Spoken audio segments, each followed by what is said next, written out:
Mbese umuntu yatsindishirizwa n'Imana ate? Umunyabyaha yahinduka umukiranutsi ate? Mbere ya byose uramenya ibyaha, utera iyo ntambwe wemera ibyaha.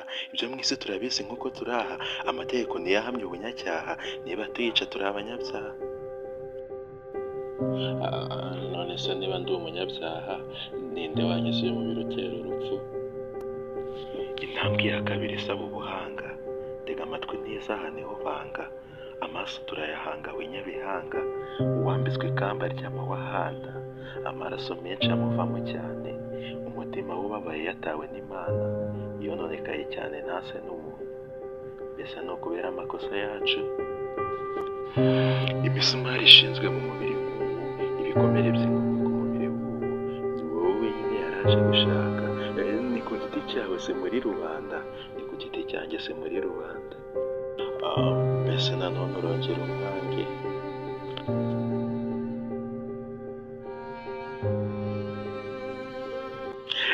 Iby'isi ni inzozi hitamo Yesu, bimeneka nk'ibumba hitamo Yesu, bitagusize wabisiga hitamo Yesu. Amahoro atangwa yagira iteka, uzabe mu byiza bizira imyenda.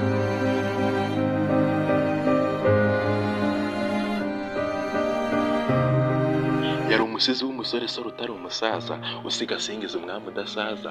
Mbese Heritier, mugire isabato nziza ndetse na weekend nziza.